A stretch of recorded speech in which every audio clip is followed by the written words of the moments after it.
नमस्कार. तुम्हा सर्वांचं माझ्या यूट्यूब चॅनलवर परत एकदा स्वागत. आपण बघतोय सेतू अभ्यासक्रम आणि त्यातला आहे दिवस 23. आपण या अगोदर सममूल्य अपूर्णांक म्हणजे काय,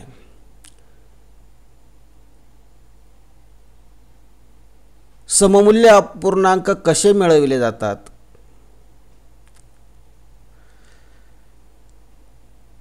समानछेद अपूर्णांक म्हणजे काय हे आपण बघितले. आता आपल्याला बघायचं आहे अपूर्णांकांचा लहान मोठेपणा. अपूर्णांकांचा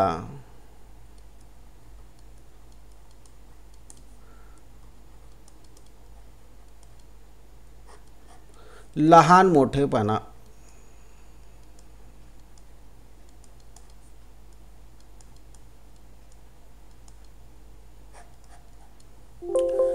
आता हा लहान मोठेपणा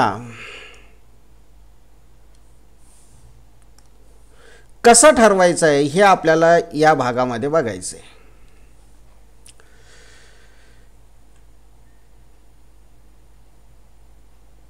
आता लहान मोठेपणा ठरवताना आपल्याला जे अपूर्णांक दिलेले असणार आहे ते 3 प्रकारचे असणार आहे. एक समान छेद असणारे अपूर्णांक ज्याला आपण समच्छेद अपूर्णांक असं म्हणतो, आणि दुसरं समान अंश असणारे अपूर्णांक, आणि तिसरं अंश समान नाही किंवा छेद समान नाही असे अपूर्णांक. असे 3 प्रकारचे अपूर्णांक आपल्याला लहान मोठेपणा ठरवण्यासाठी दिले जातात. तर यामध्ये आपण पहिलं बघणार आहे समच्छेद अपूर्णांकांचा लहान मोठेपणा.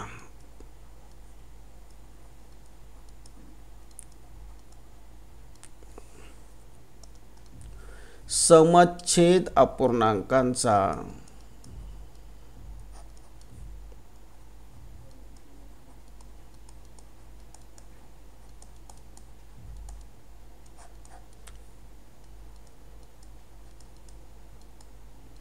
लहान मोठेपणा.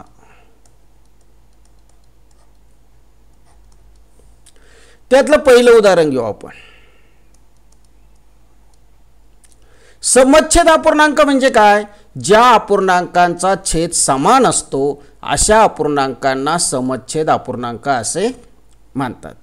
उदाहरणार्थ 3/5 6/5 यांचा छेद कसा आहे, समान आहे. मग यामध्ये अपूर्णांक कोणता मोठा आणि कोणता लहान, तर हे कशावर ठरवलं जाणार आहे, त्यांच्या अंशावर ठरवलं जाणार आहे.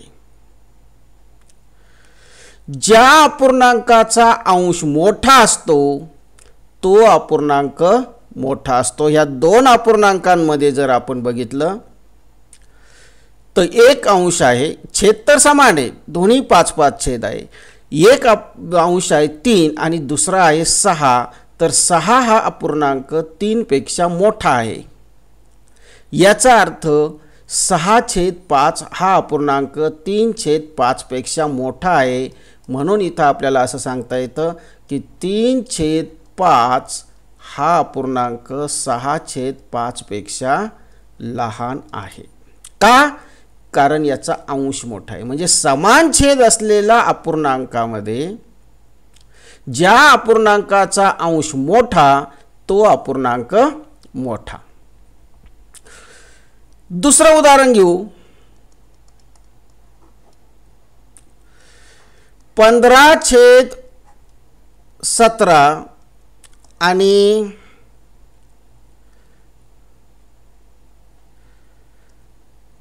9/17. आता या अपूर्णांकामध्ये जर आपण बघितलं, म्हणजे अपूर्णांकांचा लहान मोठेपणा ठरवताना आपण कोणत्या गोष्टींकडे लक्ष दिलं पाहिजे. 1 त्यांचा छेद समान आहे का, 2 छेद समान नसेल तर अंश समान आहे का, आणि 3 त्यांचा छेद आणि अंश यापैकी कोणतंही समान नाही. मग इथं जर आपण बघितलं याच्यामध्ये तर अंश हा भिन्न आहे पण छेद हा मात्र समान आहे. मग छेद जर समान असेल तर त्यांचा लहान मोठेपणा हा त्यांच्या अंशांवरून ठरवायचा आहे. ज्या अपूर्णांकाचा अंश मोठा तो अपूर्णांक मोठा असणार आहे. मग इथं 15 आणि 9 असे अंश आहे. 15 हा 9 पेक्षा मोठा आहे आणि म्हणून 15/17 हा अपूर्णांक 9/17 पेक्षा मोठा आहे. म्हणजे एकदम सोपं आहे. 15/17 ज्या छेद जर समान असेल तर ज्या अपूर्णांकाचा अंश मोठा तो अपूर्णांक मोठा. म्हणजे इथं आपल्याला असं सांगता येतं की जर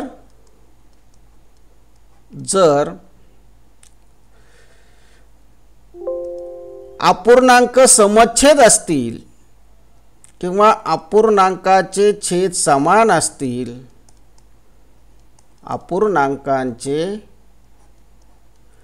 छेद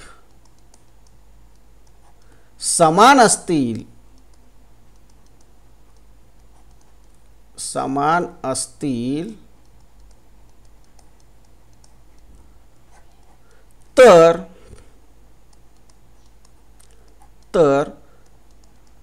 ज्या अपूर्णांकाचा अंश मोठा,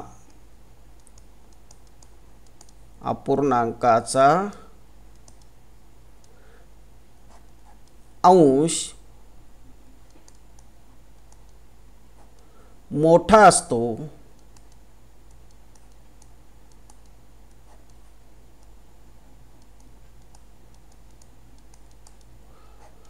तो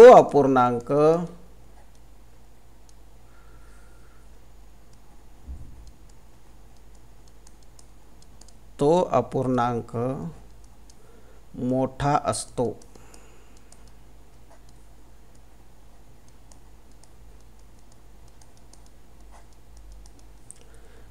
हे लक्षात ठेवायचं आहे. जर अपूर्णांकांचे छेद समान असतील तर ज्या अपूर्णांकाचा अंश मोठा असतो तो अपूर्णांक मोठा असतो. अर्थातच ज्या अपूर्णांकाचा अंश लहान असेल तो अपूर्णांक लहान असेल. हे झालं समच्छेद अपूर्णांकांच्या बाबतीत. लहान मोठेपणा कसा ठरवायचा? अतिशय सोपं आहे. छेद समान असतील तर ज्या अपूर्णांकाचा अंश मोठा तो अपूर्णांक मोठा. आता दुसरं आपल्याला बघायचं आहे. जर अपूर्णांकांचे अंश समान असतील, दुसरं आपल्याला बघायचं आहे समान अंश असलेले अपूर्णांक, समान अंश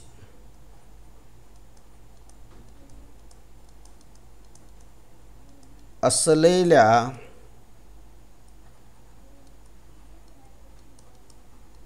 अपूर्णांकांचा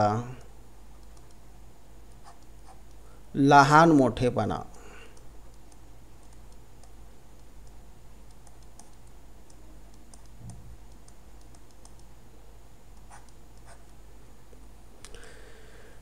उदाहरणार्थ पहिलं उदाहरण घेऊ आपण. 5/7 आणि 5/9 दोन अपूर्णांक आहेत. यांचा अंश जर आपण बघितला तर दोन्ही अपूर्णांकाचा अंश 5 आहे आणि छेद मात्र एका अपूर्णांकाचा 7 आणि दुसऱ्या अपूर्णांकाचा 9 आहे. मग याचाच अर्थ छेद भिन्न आहे आणि अंश कसा आहे? समान आहे. असे असेल, समान अंश असेल आणि छेद जर भिन्न असेल तर लक्षात घ्या ज्या अपूर्णांकाचा छेद मोठा असतो तो अपूर्णांक लहान असतो. ज्या अपूर्णांकाचा छेद मोठा तो अपूर्णांक लहान. अर्थातच ज्या अपूर्णांकाचा अंश लहान तो अपूर्णांक मोठा असणार आहे. म्हणजे या ठिकाणी आपल्याला असं सांगता येईल की ज्या अपूर्णांकाचा अंश मोठा तो अपूर्णांक लहान येईल. याचाच अर्थ लहान छेद असलेला अपूर्णांक कसा असणार आहे? मोठा असणार आहे. आणि मोठा छेद असणारा अपूर्णांक लहान असणार आहे. मग या ठिकाणी आपल्याला म्हणता येईल 5/7 हा 5/7 हा 5/9 पेक्षा मोठा आहे. म्हणजे इथं लक्षात घ्या, अंश समान आहे तर समान छेद असलेल्या समान अंश असलेल्या अपूर्णांकामध्ये ज्या अपूर्णांकाचा छेद मोठा तो अपूर्णांक लहान असतो आणि ज्या अपूर्णांकाचा छेद लहान आहे तो अपूर्णांक मोठा असतो. इथं 5/7 इथं छेद लहान आहे, 5/9 मध्ये छेद मोठा आहे. अंश समान असल्यामुळे 5/7 हा मोठा होईल आणि 5/9 हा लहान होईल. दुसरं एक उदाहरण घेऊ आपण. 12/9 आणि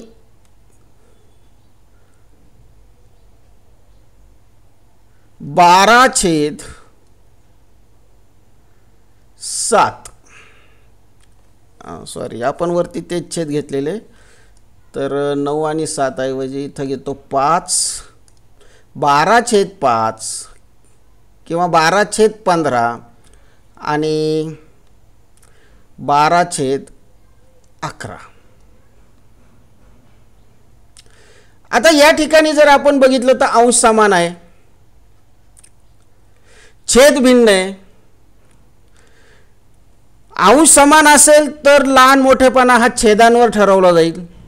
मग छेदांवर कसा ठरवला जाईल? तर ज्याचा छेद मोठा तो अपूर्णांक लहान आणि ज्याचा छेद लहान तो अपूर्णांक मोठा. म्हणजे या ठिकाणी छेद मोठा आहे 12/15 आणि 12/11 मध्ये छेद लहान आहे.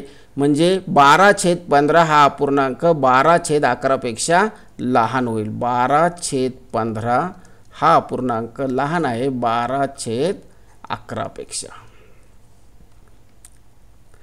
म्हणजे या ठिकाणी आपल्याला असं सांगता येईल की समान अंश असलेल्या अपूर्णांकामध्ये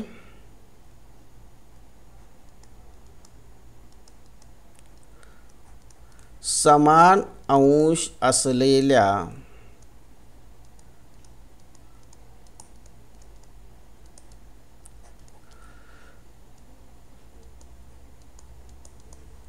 अपूर्णांकामध्ये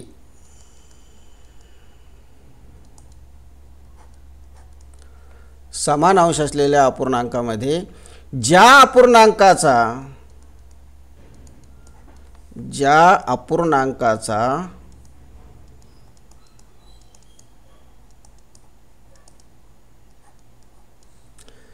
छेद मोठा असतो, छेद मोठा असतो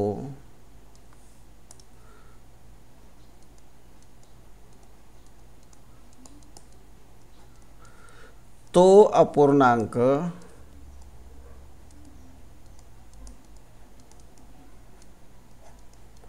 लहान असतो.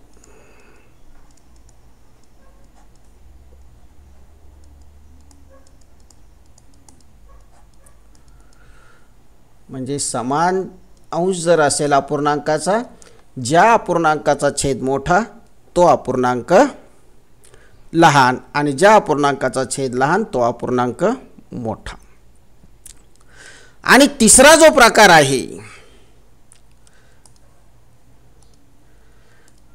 प्रकार आहे तो आहे भिन्न अंश आणि भिन्न छेद असलेले अपूर्णांक.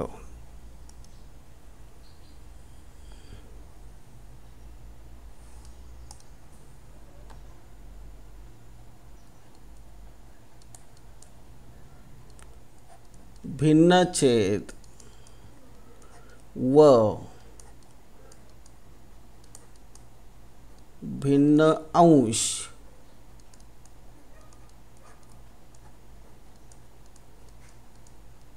असलेल्या अपूर्णांकांचा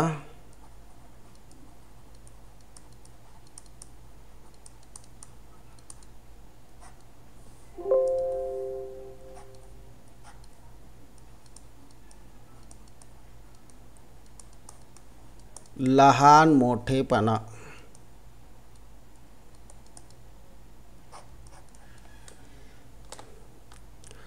उदाहरणार्थ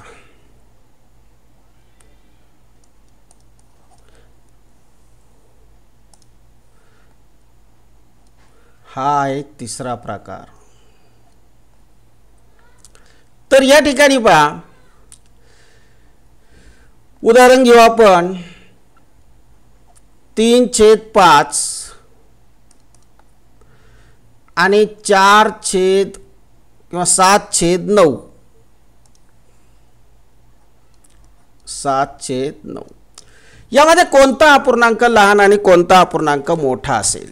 आणि आपण काय करायचं आहे, ज्या वेळेस आपल्याला उदाहरण येतं आपल्यासमोर की अपूर्णांकाचा लहान मोठेपणा आपल्याला ठरवायचा, त्यावेळेस पहिल्यांदा बघायचं छेद समान आहे का. 5 आणि 9 छेद म्हणजे छेद समान नाही. दुसऱ्या वेळेस बघायचं आहे अंश समान आहे का. 3 आणि 7 आहे म्हणजे इथं अंशसुद्धा समान नाही आहे. मग अशा वेळेस काय करायचं आहे, अशा वेळेस आपल्याला छेद समान करून घ्यायचा आहे. छेद काय करायचं आहे, समान करून घ्यायचं आहे. मग छेद समान करण्यासाठी आपल्याला 5 आणि 9चा लसावी काढावा लागेल. 5 ही मूळ संख्या आहे आणि 9 ही जी संख्या आहे, 5 आणि 9 ह्या सहमूळ संख्या झाल्या आणि सहमूळ संख्यांचा लसावी हा त्यांच्या गुणाकारा इतका असतो. म्हणजे इथं लसावी किती येणार आहे, 45. म्हणजे 3/5चा छेद 45 करता येईल आणि 7/9चा छेदसुद्धा आपल्याला 45 करता येईल. मग यासाठी 3/5 या अपूर्णांकाचा छेद आपल्याला 45 करायचा आहे आणि 45 करण्यासाठी 5ला 9ने गुणावं लागेल. छेदाला 9ने गुणलंय म्हणून अंशाला सुद्धा 9ने गुणावं लागेल. मग 9त्रिक 27 आणि 5×9 45. त्यानंतर 7/9 हा अपूर्णांक घ्या. या अपूर्णांकाचा सुद्धा छेद आपल्याला 45 करता येईल. म्हणजे 9ला 5ने गुणावं लागेल. छेदाला 5ने गुणलं म्हणून अंशाला सुद्धा 5ने गुणा आणि गुणाकार जर केला तर 7×5 35 आणि 5×9 45. या गोष्टी नेहमी लक्षात ठेवायच्या आहे. मी मागेही सांगितलं आहे आणि आत्ता परत एकदा सांगतो, ज्या संख्येने अंशाला गुणतो आपण त्याच संख्येने छेदाला गुणायचे. म्हणजे अंशाला आणि छेदाला एकाच संख्येने गुणलं गेलं पाहिजे. जसं इथं आपण अंशाला 9ने गुणलं तर छेदाला सुद्धा 9ने गुणलं. 7/9 या अपूर्णांकामध्ये 7ला 5ने गुणलं तर छेदाला सुद्धा 5ने गुणलं. आता जे अपूर्णांक आलेले आहेत ते कोणते आलेले आहेत पहा. 27/45 हा 3/5ची सममूल्य अपूर्णांक झाला आणि 35/45 हा 7/9शी सममूल्य अपूर्णांक झाला. आता यांचा छेद समान आहे आणि जर ज्या अपूर्णांकांचे छेद समान असतात त्या अपूर्णांकांचा लहान मोठेपणा ठरवताना ज्याचा अंश मोठा तो अपूर्णांक मोठा. मग इथं एकाचा अंश 27 आहे, दुसऱ्याचा 35 आहे. म्हणजे 35 हा जो अंश आहे हा 27 पेक्षा मोठा आहे. म्हणजे 35/45 हा अपूर्णांक मोठा आहे. मग 35/45 ची सममूल्य अपूर्णांक आहे 7/9 आणि 27/45 ची सममूल्य अपूर्णांक आहे 3/5. याचाच अर्थ 3/5 हा अपूर्णांक 7/9 पेक्षा लहान आहे. ही झाली एक पद्धत. आणि दुसरी एक पद्धत अशी आहे तिरकस गुणाकार करून. 3/5 ही पद्धत फार सोपी आहे आणि 7/9 या पद्धतीमध्ये जर बघितलं तर आपण तिरकस गुणाकार करा. तिरकस गुणाकार म्हणजे 3ने 9ला गुणा आणि 5ने 7ला गुणा. मग 3ने जर 9ला गुणलं बरोबर येतात 27 आणि 5ने जर 7ला गुणलं तर बरोबर येतात 35. पहिल्याचा अंश दुसऱ्याचा छेद आणि पहिल्याचा छेद दुसऱ्याचा अंश असे गुणाकार करायचे, किंवा पहिल्याचा अंश दुसऱ्याचा छेद आणि दुसऱ्याचा अंश पहिल्याचा छेद, याला गुणाकार हा पहिल्या अपूर्णांकाचा अंश घेऊन दुसऱ्या अपूर्णांकाच्या छेदाला गुणला त्याला गुणाकार पहिला म्हणा, आणि दुसऱ्या अपूर्णांकाचा अंश हा पहिल्या अपूर्णांकाच्या छेदाला गुणला तर त्याला गुणाकार 2 म्हणा. आणि यात कोणता गुणाकार मोठा आहे कोणता लहान आहे, तर दुसरा गुणाकार मोठा आहे. याचा अर्थ दुसरा अपूर्णांक मोठा झाला, म्हणजे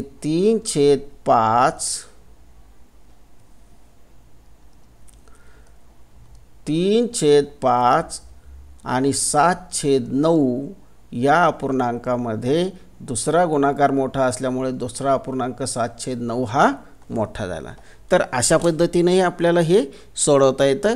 आणि हे जमत नसेल तर छेद समान करताना लसावी काढायचा आहे, आणि छोट्या संख्या असतील तर त्यांच्या गुणाकारा इतका जरी छेद तुम्हाला करता आला तरी, जसं इथं आपण 5×9 = 45, म्हणजे प्रत्येक अपूर्णांकाचा छेद आपण काय केलेला आहे 45 केलेला आहे. तर आता या ठिकाणी पहा आपल्याला काही सरावासाठी उदाहरणं दिलेली आहे. बघा, आता मी थोडंसं मोठं करतो. बघा, खालील अपूर्णांकांच्या जोड्यामधील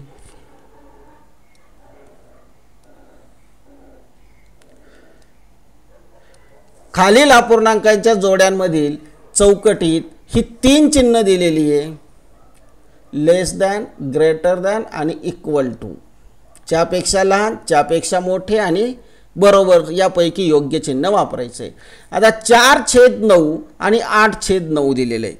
हे 2 अपूर्णांक आहे की त्यांचे छेद हे समान आहे. त्यांचे छेद कसे समान आहे. मग छेद जर समान असेल तर आपण लहान मोठेपणा कशावर ठरवतो, अंशांवरती ठरवतो.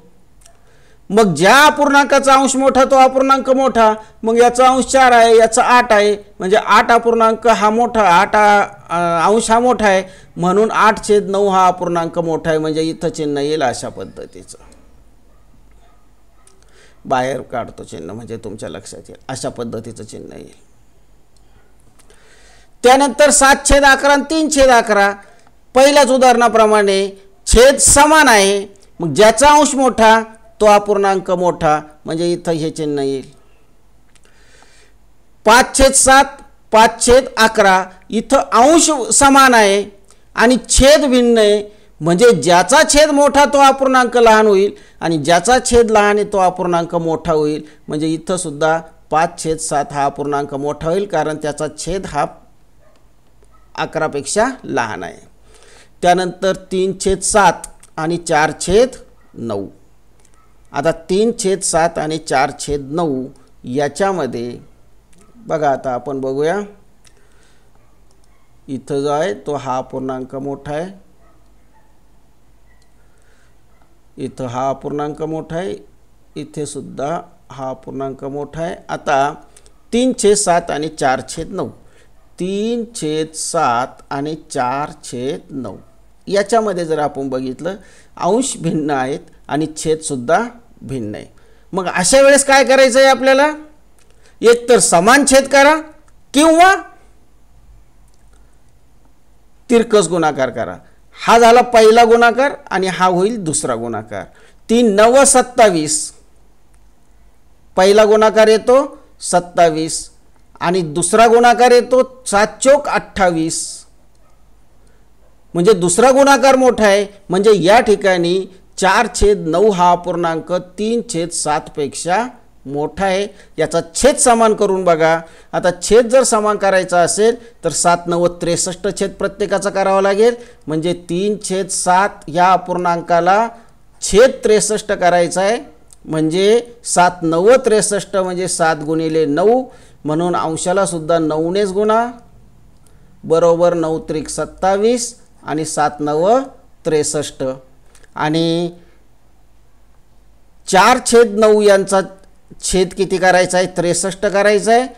म्हणजे 4ला आणि 9ला एकाच संख्येने गुणावं लागेल. 9×7 = 63, म्हणजे 7ने गुणावं लागेल. 4ला सुद्धा 7ने गुणावं लागेल. 7×4 = 28 आणि 9 7 63. मग या ठिकाणी सममूल्य अपूर्णांक मिळतात आपल्याला 27/63 आणि 28/63. आणि मग संख्या छेद समान आहे, म्हणजे अंशावरून जर लहान मोठेपणा ठरवायचा असेल तर 28 मोठे 27 पेक्षा, म्हणून 28/63 ही 27/63 पेक्षा मोठी आहे. पण 27/63 म्हणजे 3/7 आहे आणि 28/63 म्हणजे 4/9 आहे. याचा अर्थ 3/7 पेक्षा 4/9 मोठे आहे. तेच आपण इथं केलेलं आहे केवळ तिरकस गुणाकाराने. आणि इथं जर बघितलं आपण 5/18 आणि 1/9 आहे. छेद आणि अंश दोन्हींचेही भिन्न आहे. तिरकस गुणाकार करून 9/5 45. पहिला गुणाकार येईल 45 आणि दुसरा गुणाकार येईल 18 18. पहिला गुणाकार मोठा आहे, दुसरा लहान आहे, म्हणजे पहिला अपूर्णांक हा मोठा असणार आहे, दुसरा अपूर्णांक हा लहान असणार आहे. तर अशा पद्धतीनं ही उदाहरणं आपल्याला सोडवता येतात. त्याच्यानंतर इथं एक तुम्हाला सराव कोपरा दिलेला आहे. खालील अपूर्णांकातील लहान मोठेपणा ओळख व त्याला गोल करायचा आहे. आता इथं लहान मोठेपणा ओळखायचा आहे आणि त्याला पुन्हा गोल पण करायचं आहे. लहान अपूर्णांक ओळखायचा आहे आणि त्याला गोल करायचं आहे. मग आता इथं बघा 6/13 आणि 9/13 छेद समान आहे, म्हणजे ज्याचा अंश लहान तो लहान होईल. मग इथं 6 लहान आहे, म्हणजे हा झाला लहान अपूर्णांक, असा गोल करायचे. 12/17 आणि 12/15 इथं अंश समान आहे, छेद भिन्न आहे. मग ज्याचा छेद मोठा तो मोठा आणि ज्याचा छेद लहान तो लहान, म्हणजे 12/15 हा काय होईल, लहान अपूर्णांक होईल. त्याला गोल करायचं आहे. लहान अपूर्णांकाला गोल करायला सांगितलं आहे आपल्याला. 7/8 आणि 15/16. आता 7/8 आणि 15/16 जर घेतला आपण तर तिरकस गुणाकार करा. 16 7 किती होतात आणि 15 8 किती होतात. मला वाटतं 16 7 112 होतात. पहिला गुणाकार येईल 112. 7 × 42 7 × 4 11 आणि दुसरा 15 8 120. दुसरा गुणाकार येतो 120. दुसरा गुणाकार मोठा आहे म्हणजे दुसरा अपूर्णांक मोठा आहे, म्हणजे 15/16 मोठा आहे. 7/8 हा काय झाला, लहान झाला. 2/21 आणि 3/7 साधं सोपं आहे. 3 2 7 2 14. पहिला गुणाकार 14 आणि दुसरा गुणाकार 21 × 63, म्हणजे दुसरा गुणाकार मोठा आहे, पहिला गुणाकार लहान आहे, म्हणजे 2/21 हा अपूर्णांक लहान झाला. आणि इथं 9/13 आणि 11/26 आहे. आता 26 गुणिले 9 किती होतात, 9 7 54, म्हणजे पहिला गुणाकार बघा 9 7 54, हातचे आले 5, 9 2 18, 5 23, 234. आणि दुसरा गुणाकार येईल 11 3 33, हातचे आले 3, 11 1 11 3 14, 143. दुसरा गुणाकार लहान आहे, पहिला गुणाकार मोठा आहे, म्हणजे पहिला हा मोठा झाला आणि हा लहान झाला. तर अशा पद्धतीनं ही उदाहरणं जी आहेत ही उदाहरणं तुम्ही सर्व उदाहरणं सोडवायची आहेत. धन्यवाद.